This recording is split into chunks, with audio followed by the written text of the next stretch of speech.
With 13 series of modern Doctor Who, there's been a lot of finales, but which ones are the best and which don't quite hit the mark? Okay, so this video is inspired by Crispy Pro's recent tier list video where he uses the exact same tier list, which I'll have linked in the description below. Like with Crispy's David Tennant era episode ranking, I was inspired by his video and decided to do the ranking myself, but in between then and now, I've actually become Crispy's editor. I edit quite a lot of his videos now, and I actually edited his finale tier list video that this video is inspired by. So I'll also make sure to have that linked in the description down below if you want to watch it for yourself. Ironically, this video that you're watching right now, because it's for my podcast, it's not going to be as edited as that one. But like I said, if you want to watch the video this is inspired by, I'll have that linked in the description down below. And I'll also have the tier list itself linked down below as well if you want to try it out for yourself and rank your own finales for Doctor Who. But with that being said, let's just get into the ranking. Okay, so starting with the Series 1 finale, Bad Wolf Parting of Ways, this is honestly such a great start to the finales. I kind of want to say this story is a little bit underrated. Like, I know a lot of people really like this finale, so it's not like it's overly hated or anything like that, but I do feel like people ever so slightly underrate this episode and don't think about it enough. But obviously there's still a lot of love for it, like I said.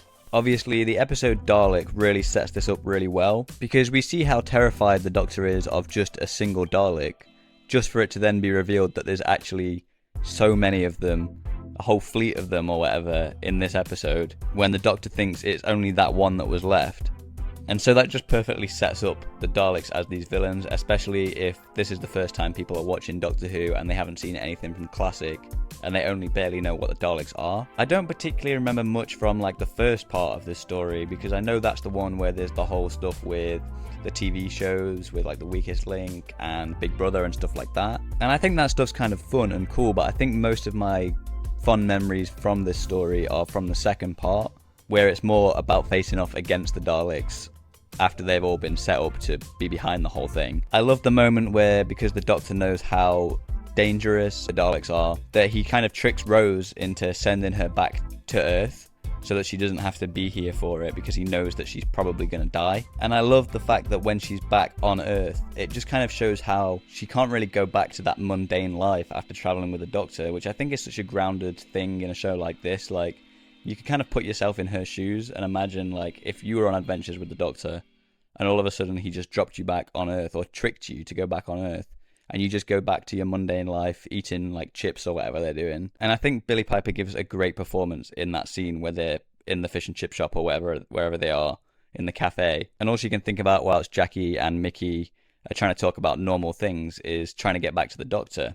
And I love that in that moment as well, even though Jackie has a bit of a not so great relationship with the Ninth Doctor in Series 1, she can see how much this means to Rose, to the point where she'll ends up doing anything to make sure Rose can get back to the Doctor, because she can see how much it means to her. As well, this story also has the moment with the Ninth Doctor and the Dalek Emperor, I believe it is. The coward or killer moment, which I just absolutely love that moment with the Ninth Doctor. It's one of my favourite Ninth Doctor moments. And of course, this story also has the Ninth Doctor's regeneration, which for me, I don't think any regeneration scene has beat that regeneration scene. It's always been my favourite. It's possibly the only regeneration scene that I cry at least when rewatching. Like, I definitely cried at moments with Jodie Whittaker's regeneration, mostly because of like the whole build-up and the stuff with the companion support group and stuff, what they were saying about her and stuff like that. But I don't necessarily know if when I rewatch that one I'll cry again. But this one, this regeneration scene, I cry at every time, and I just don't see a regeneration scene ever topping it. I mean, it would make sense to put this story in Absolutely Fantastic because of the scene, the regeneration scene. But honestly, like I said, because I think this is slightly underrated and it's one of my favourite finales of all time, I think I am going to put it in Best Story Ever Told, as fitting as that tier below would be. Okay, so now we get on to Series 2,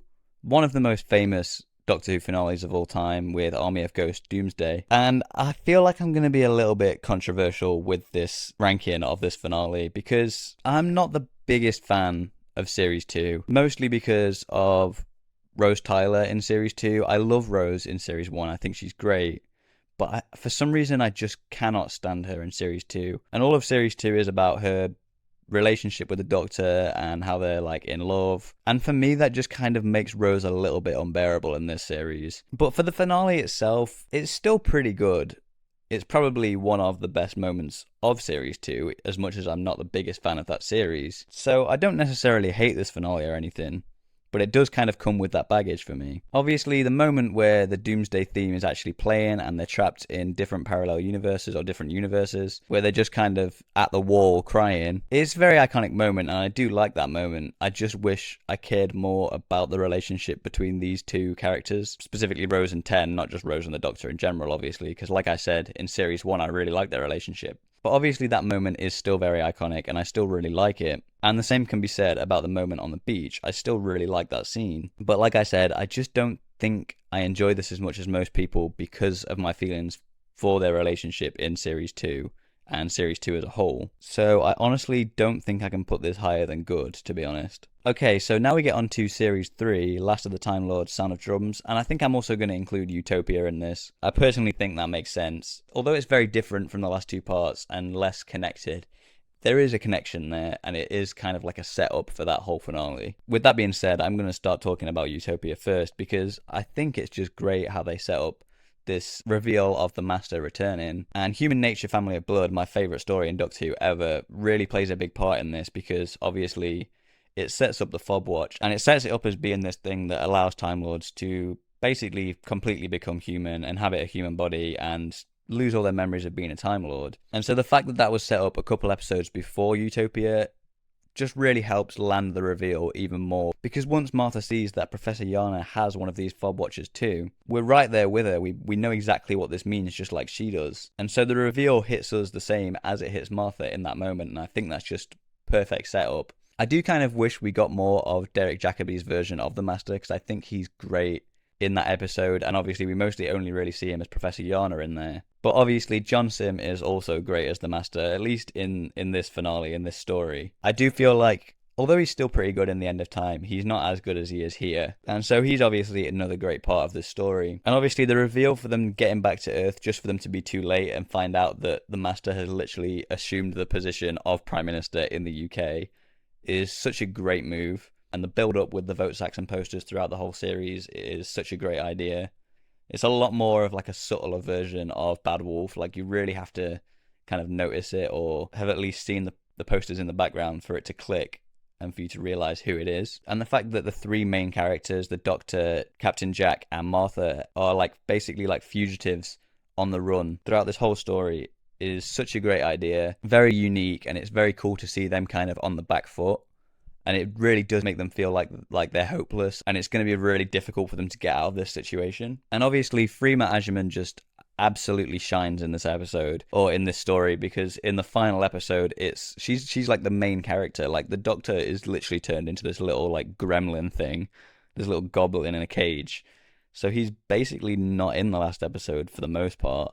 And it very much is like a Martha-centric episode, and it just really shows her strengths. So I just think she's great in this, and obviously, like I said, she absolutely shines in this episode, and in this story as a whole. And I have a lot of fond memories for this finale, and I would put it really high, but the only problem is, the conclusion to this story really feels like a cop-out to me, and it just does not land at all for me. Like, the moment where the Doctor basically turns into, like, Space Jesus, it just feels really silly, and I just kind of wish it was solved in a different way. And that, on top of the fact that there's also just like a big reset button in the story, so that basically none of it ends up happening in universe, it just feels like a big cop-out to me, which I think is really unfortunate, because like I said, the rest of the story is so great. I mean, the very, very ending of the stories kind of redeems it, like the moment where the Master dies and refuses to regenerate, and the Doctor is burning the Master's body and stuff like that, giving him like a whole funeral. I still love that moment, but it's just the resolution and the conclusion to this story just really lets it down for me. And so for that reason, I don't think I can put it any higher than great. Okay, so now we get on to the Series 4 finale, The Stolen Earth, Journey's End, which obviously is just absolutely fantastic. It's basically, and I know a lot of people say this, but it's basically Doctor Who's version of Infinity War and Endgame before that even happened. It's an incredibly epic two-parter. It brings basically everybody from the RTD era back that they could get back, and it just feels so epic in scale. We get introduced to Davros for the first time in New Who, which, even if you didn't know who he was from Classic at the time, like I probably didn't, you can tell he's a big deal, and Julian Bleach performs him brilliantly. There's a great cliffhanger for the first part, not only with the Doctor seemingly about to regenerate, but it's also being cut in between basically all of the other characters that we know, seemingly about to die or being in some really, really big trouble at least. You know, with the Daleks trying to break into the Torchwood base, Sarah Jane being confronted by some Daleks and seemingly about to be being killed by them. It's just an incredible note to end the first part on. And once again, this is another episode that when I watch, I just cannot help but cry at it, no matter how many times I've seen it before, particularly with the moments with Donna's mind being wiped and the scene with Wilf and Sylvia after that moment is just heartbreaking. And I've cried at it every single time I watch it. There's no way I'm not going to put this story on the very top tier best story ever told. Okay, so now we get on to the Series 5 finale. The Pandorica opens and the Big Bang. Once again, I absolutely love this finale. I have a lot of nostalgia for it. And it just really solidified to me that you did not have to worry about the brand new creative team and showrunner Stephen Moffat continuing this show with a brand new Doctor and a new era, because once again this finale just feels really epic. They do the same sort of thing as the last one, where they bring back a lot of the characters from the series so far in that incredible opening scene that just kind of links the whole series together. And once again, the ending, the cliffhanger to the first part is just incredible. They've been building up the Pandorica and what's going to be inside the Pandorica for that whole first episode, just for it to be revealed to be empty and actually be a prison for the Doctor that he gets put in at the end of the episode. It's just an incredible cliffhanger. The second part, I know, kind of doesn't make sense if you think about it too much. Like, it's very timey-wimey, and if you really thought about it, it kind of doesn't really work, but I don't really care, you know? Like, I feel like I watch it the way it was intended. You're not meant to think about it too hard. It's just meant to be like a really cool timey-wimey solution to the problem. And, you know, the build-up with all the cracks in time throughout the series, I think really worked perfectly as a setup to this story and to the solution itself. I think the reveal of the TARDIS exploding, although it's never really explained why it happens in the future, is such a good explanation for all these cracks in time and such a good solution to the story. And the fact that the Doctor's able to get back at the end through these cracks in time and just through like Amy and all these other people remembering who he is. Like I said, although if you think about it too much, it doesn't really make much sense, I personally still really love it. And I'm personally going to put it in absolutely fantastic. And you know what? So was I, because it is absolutely fantastic. But it's not quite on the level of the Series 1 and Series 4 finales for me, just because of that thing where, you know, if you think about it too much, it doesn't really make a whole lot of sense. Okay, so now we're getting on to Series 6, and there's actually mid-season finales in this list, so we're on A Good Man Goes to War next. I have a feeling people don't really like this episode as much as I do. I personally quite like it. It's not perfect or anything, but I still think it's pretty good, and I have pretty fond memories of this mid-season finale. It does feel like it's not quite as epic as it was meant to be. Like, obviously this is where we're introduced to the Paternoster Gang for the first time, and it's very clear that these characters were meant to be maybe like other characters that we already knew. Like, I'm pretty sure Captain Jack was meant to be in this episode, and there was probably a few other characters from maybe like Series 5 and 6 that were meant to show up in this instead. But instead we're introduced to some new characters that we've never met before, that we're just told the Doctor has some history with.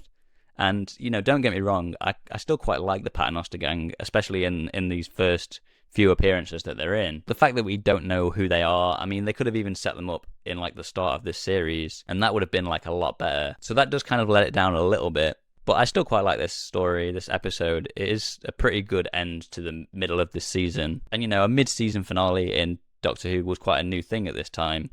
This is the first time it's happened, and I think it works quite well for this series, especially with how serialized Series 6 is. And obviously the reveal with River Song being Amy and Rory's daughter is a great way to end this episode, and really makes you want to come back for the second half of the series to see more of that explored. And the fact that it ends with our main characters thinking that they've just won, just for Amy and Rory's baby to actually not be real again, and for all hope to just immediately be lost again, is such a great twist. So yeah, I personally quite like this story a lot. I think I'm going to put it in great for now, but I could see that moving down a little bit as we go on. I'll see. Okay, so now we get on to the actual finale for Series 6, The Wedding of River Song, which is quite infamous for being like one of the worst finales, and honestly, I have to agree. I would kind of say this could have benefited from being a two-parter instead of a single episode. It's possible that that's true, that could have helped this episode, but I really don't think it would do much more to help it. It's honestly just a really disappointing ending to this whole story arc of quite a serialized series of Doctor Who. The setup for this series with the first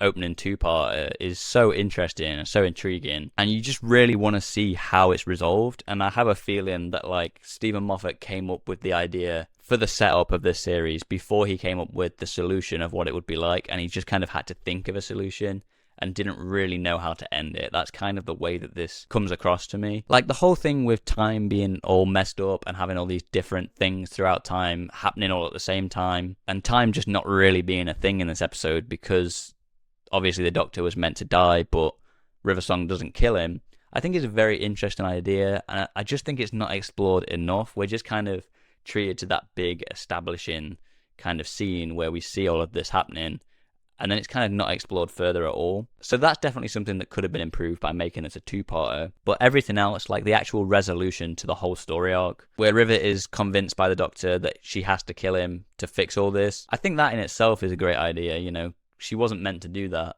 So she does need to actually, you know, kill the Doctor and fix time. But the fact that the way the Doctor gets out of it is just by being in the like Tesselector, I think it's called, and not actually being there himself, is such a cop-out and not at all a satisfying resolution to that plot point.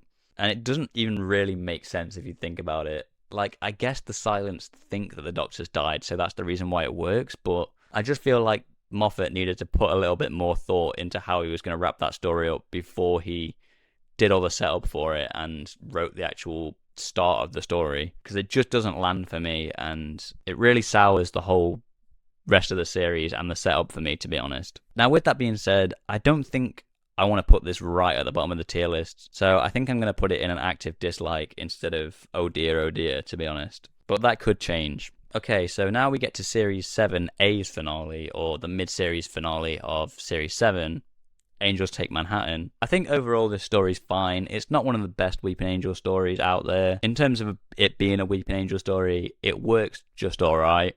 It's obviously, once again, very timey-wimey and plays along with the time displacement aspect of the Weeping Angels, which we don't really see too much. Especially in their second story, we don't really see that at all. So I kind of appreciate it for that, but it's kind of just fine. But obviously the ending of this story with Amy and Rory's departure, it does kind of bump it up a little bit in my books. I think it's a pretty good departure. I do feel like they should have probably left a little bit sooner. Like, there's a couple of moments where you think Amy and Rory have already left. I'm pretty sure like God Complex kind of sets them up at leaving there. Then obviously they come back again for the finale of Series 6. I feel like one of those moments probably should have been when they left. But with that being said, I do still like the departure in this episode, and it is probably like the best part of this episode. So that does bump it up a little bit, like I said. So I think for now, I don't know whether I want to put it in middling or good. I'll probably put it in middling for now. And now we get onto the actual Series 7 finale itself, or the Series 7B finale, the name of the Doctor. I honestly don't remember too much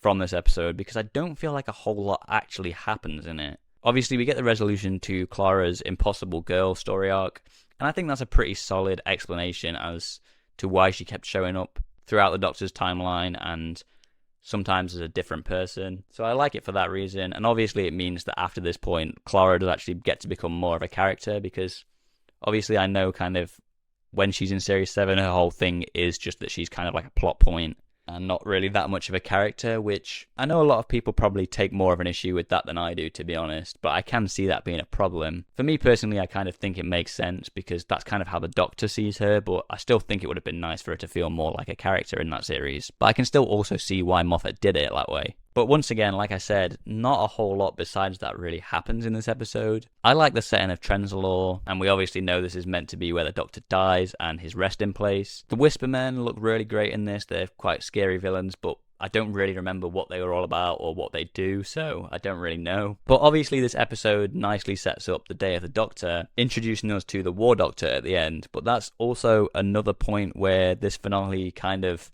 has its problems, because the episode, if you really think about it, doesn't actually have an ending. Like, obviously the Doctor jumps after Clara in his own timeline to try and save her, and then whilst they're in there, they come across the War Doctor, played by John Hurt, which is such a great cliffhanger reveal. But then obviously the next time we see them in Day of the Doctor, Clara's just, got her job teaching at Coal Hill School, and the Doctor's also fine, and we don't really get an explanation as to how they got out and why they're fine. So that does kind of let this episode down a little bit as well, along with the fact that there's not a whole lot happening in the episode itself, because there isn't actually an ending to the episode. But the ending is also a great cliffhanger to lead us into the Day of the Doctor, so I don't know.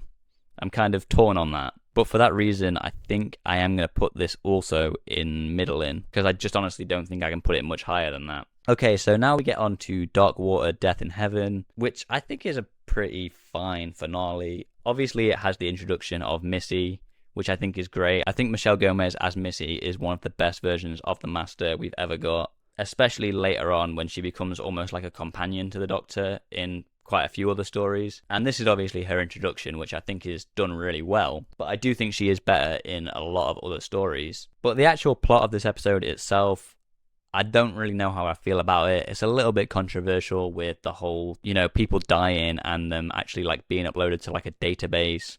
And the whole don't cremate me thing is very controversial and, not that great. The bit with the Brigadier being a Cyberman and blowing himself up, similarly quite controversial, not that great. And I honestly don't remember too much about the plot besides that, and besides obviously that these people are being turned into Cybermen, and that there's kind of like a bit of a Cyberman invasion in this story. So the story itself is kind of just fine, but like I said, it is the introduction of Missy, so that does kind of bump it up quite a little bit for me. So I think for now I'm going to put this one in good. Okay, so now we're on to quite a controversial one, at least for the second part of this episode, if we are counting this as a two-parter, which I'm not sure if we should, because they are still kind of quite separate episodes, Heaven Sent and Hellbent. Obviously, Heaven Sent is great, but like I say, it is kind of a completely separate entity, really, when compared to Hellbent.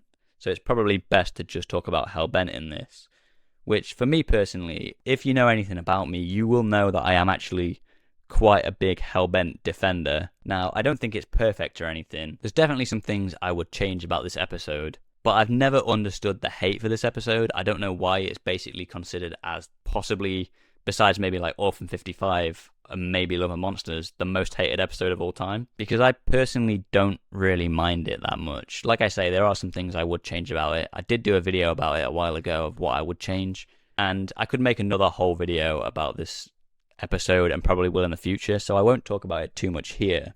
But I think part of the reason as well is that a lot of people also, in my opinion, overly hate Clara as a character, when for me personally, she's one of my favourite companions. Similarly to Amy and Rory, I do think she should have probably left a little bit sooner. There was like 2 moments in the show where she was meant to actually leave already, but then Jenna Coleman decided to come back, and those moments are very obvious. But I also think Moffat works with that really well. Like, he really integrates that meta into the show quite well by turning 12 and Clara's relationship into this kind of toxic relationship that she should have taken the opportunity to get out of. Because I think a lot of people also have problems with her kind of turning more into the Doctor and being like the Doctor, which I personally don't have a problem with, because that kind of just shows how she should have gotten out sooner, because this relationship's turned toxic to the point where she's putting herself into these more dangerous situations and trying to be like the Doctor. And that also works well as well with obviously the Doctor doing what he does in this episode and trying to get Clara back no matter what cost. And so I think that's the reason why a lot of people have a problem with this story. It's also the stuff with the hybrid. I feel like people were really disappointed by the hybrid reveal or lack of reveal. Even though for me personally, I think there definitely is a reveal. There is an answer to who the hybrid is or what the hybrid is. And it is obviously clearly the Doctor and Clara, and I personally think that that reveal works really well because it plays into what I was just saying about the Doctor and Clara's toxic relationship and it building and building. And so I think the reveal of the hybrid being that works very well thematically, but I can also see why some people are disappointed by that. Like I said, there are some things I would change about this episode, the main thing being that Clara should have gone back to her death at the end of this episode instead of just running away, or the Doctor letting her run away. Obviously it's implied at some point in the future she's going to go back to her death, but I personally think we should have seen that in the episode. I think Although I like the moment where the Doctor and Clara have to erase each other's memories, or at least the Doctor's memories get erased, I personally do think it should have ended with Clara kind of convincing the Doctor, saying, you know, she needs to go back. She realizes that she needs to go back to her death. And that being kind of how it ends, and the Doctor realizing that he's gone too far and that Clara's right and she needs to actually face her death. That's like the big change I would make to this episode and the big problem I have with it. But like I said, I'm a big defender of this episode, and I've never understood how it's so hated. But obviously, like I say, it's not perfect or anything. But, you know, this is going to be a little bit controversial, but I think I want to put this one in good, possibly even great. No, I think great's too far. I'll put this one in good, and I do feel like I'm going to get some comments about that. But like I said, I'm a big defender of this episode, or at least somewhat a defender of this episode, which not a lot of people would want to be. And obviously, like I said as well, I'm a big Clara defender. I think she's one of my favourite companions. So that definitely plays a part in this decision for me. Okay, so now we get on to the Series 10 finale, World Enough in Time and the Doctor Falls, which from what I remember is a pretty good finale. And I hear a lot of praise about this particular story and Series 10 as a whole. But for me personally, I haven't rewatched much of Series 10 since it aired, to be honest. And it's not because I think it's overhyped or not that great or anything. I think it's just because at the time when I watched it as it aired, it was around the time that I was kind of falling off of Doctor Who a little bit. And I don't think I really liked Series 10 that much when it first came out, when I first watched it. But I've heard a lot of praise for it since, and have been meaning to go back and just rewatch the whole series at some point. I mean, I'll probably get around to it soon because I am doing a rewatch of just the whole show from the start. But I've just heard so much praise about this series, and I honestly don't think I've rewatched it that much at all, and I really need to do that. But if I have rewatched episodes, or the episodes I have rewatched the most, I think this finale is one of them, and I do remember it being really good. I think the Cybermen are really great in this. It's one of the best depictions of the Cybermen in New Who, because it really leans into that body horror aspect of the Cybermen, which I feel like had been missing for a lot of New Who Cybermen stories. But seeing the early designs of the Cybermen before they're all metallic and robotic is such a creepy visual and a creepy way to depict the Cybermen that I think we need to see a lot more of, so I love that. Obviously Missy's in this and she's great, but we've also got the return of John Simm's Master, which, although I don't really remember how much I like his depiction in this episode, I love the combination of these two characters, these two versions of the Master in the same story, because it just really shows the difference between them and how much Missy has changed. So I think that's great. And the Doctor Falls is obviously a nice end to Peter Capaldi's 12th Doctor, which is unfortunately slightly let down by the fact that it isn't actually his final story, and there's another story after this that he regenerates in, sorry. So I do personally think this should have been his final story, and it would have been perfect for that. I don't remember my feelings on Twice Upon a Time, but I do know it definitely isn't as appropriate of an end to the 12th Doctor as this story would have been. And obviously this story also has that great speech from Peter Capaldi's 12th Doctor. So although I need to rewatch this and rewatch this series as a whole, clearly, it's still going to be on one of the top tiers for me, this. I think I'm going to put this one in great for now. But once I've rewatched Series 10 and especially this story more, I could imagine that going up to one of the top 2 tiers instead. Okay, so now we get on to the Jodie Whittaker era, the first finale of the Jodie Whittaker era, Series 11's Battle of Ranskoor of Kolos. And I have a bit of a confession to make now we've got to this one. I haven't actually seen this episode at all. Like I said, around the end of Series 10, this is kind of the point where I was starting to drop off Doctor Who a little bit at that point. And although I was still kind of watching it, like, I don't think I was watching the episodes for Series 11 especially live as they aired. I don't think I was too far behind. I think I kind of just watched it like a couple days after they aired or something like that. But I definitely was a lot less interested in the show at this point. And it wasn't just a Chris Chibnall, Jodie Whittaker thing. It was happening already at the end of the Peter Capaldi era, which feels weird for me to say now because the 12th Doctor is one of my favourite Doctors and I think Peter Capaldi's great. But because of that, for some reason, it might have been because the episode already aired and I didn't watch it live and I just heard that it wasn't that good, or that just in general, I just wasn't feeling it, that I never got around to watching Battle of Ranskoor of Kolos. It's the only one for Series 11 that I haven't seen, but I've still never gotten around to watching it. And I don't know when that's going to change. If you want me to watch it, let me know in the comments and I'll probably make a whole video about watching it for the first time. But obviously, because I've heard such negative things about it, even from Chris Chibnall himself, who said that he's not proud of it and it was like a first draft script.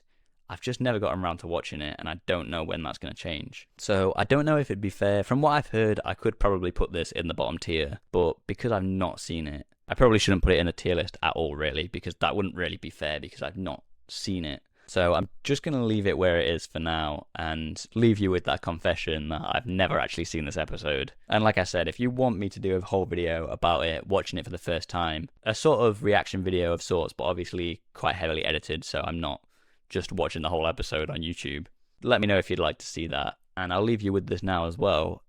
That's not the only episode of Doctor Who, of new Doctor Who, that I haven't seen. There are, I think, 2 or 3 more, and I'm not going to tell you what they are just yet. But I'll leave that little revelation with you. Okay, so now we move on to Series 12, which is a series I have seen in its entirety. And the finale for this is Ascension of the Cybermen and the Timeless Children, quite a controversial one. Now, I can't say much for the first part, Ascension of the Cybermen, because I honestly don't really remember what happens in that story, besides there being like a little human colony left that's fighting off these Cybermen. And honestly, yeah, that's about all I can remember from that. But anyway, the main part of this story, of this 2-part finale, is the Timeless Children, and that's the part you probably want to hear me talk about.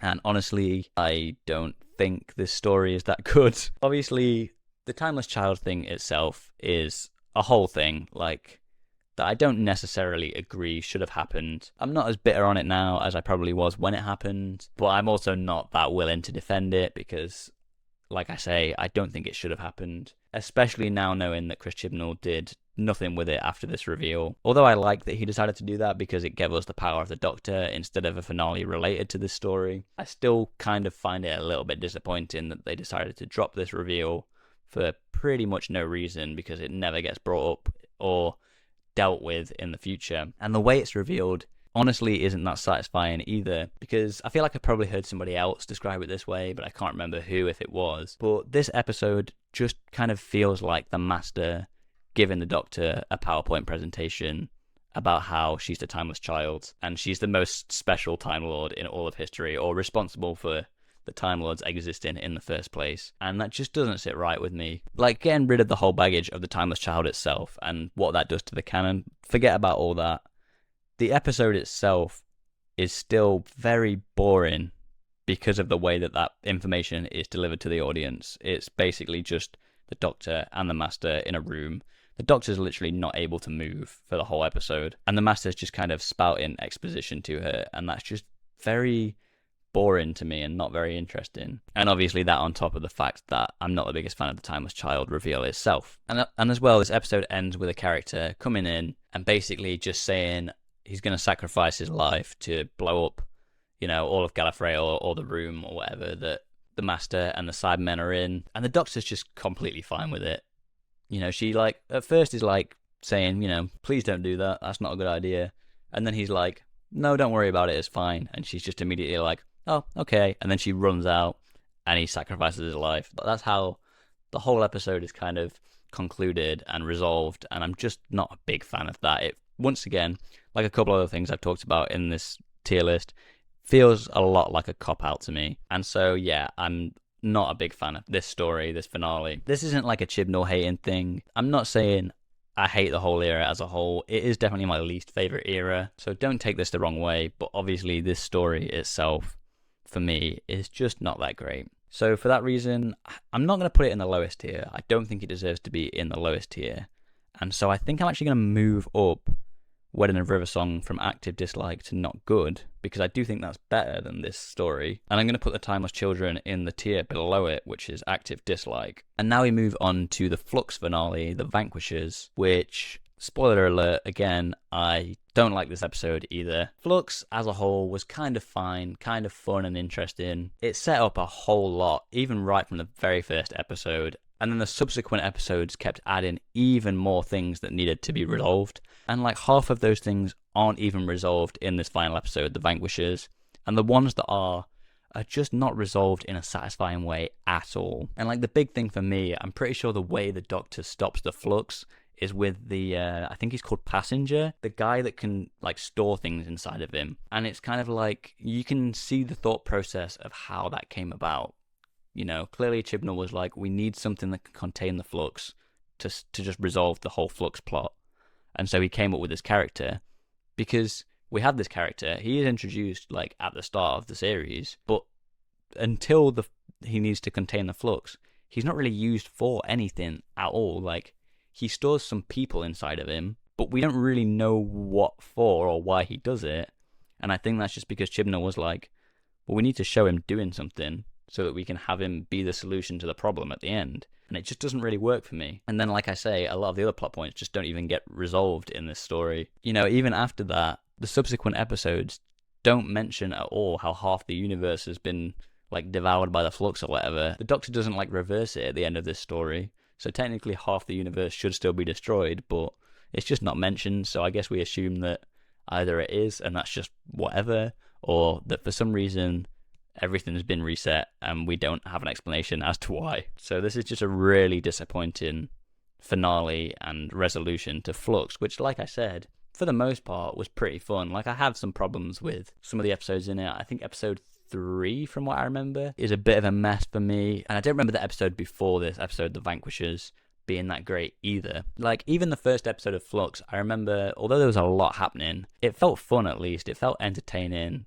large scale. And so the first time that episode was aired, I actually quite liked it. But even this episode, The Vanquishers, kind of lets Halloween Apocalypse down for me on a rewatch, because I know that all these things that are being set up don't really lead to anything satisfying. So once again, I still think I'm going to put it in active dislike alongside The Timeless Children. So yeah, I think that's honestly where I'm going to have to leave it then. Let me know what you think. I'm pretty satisfied with that, I think. Like I said, World Enough in Time, Dr. Falls could probably be higher. I just need to rewatch it. But for the most part, I'm happy with where I've put these. So let me know what you think in the comments below. And if you want to watch another video of mine, I'll put one on screen for you to click now.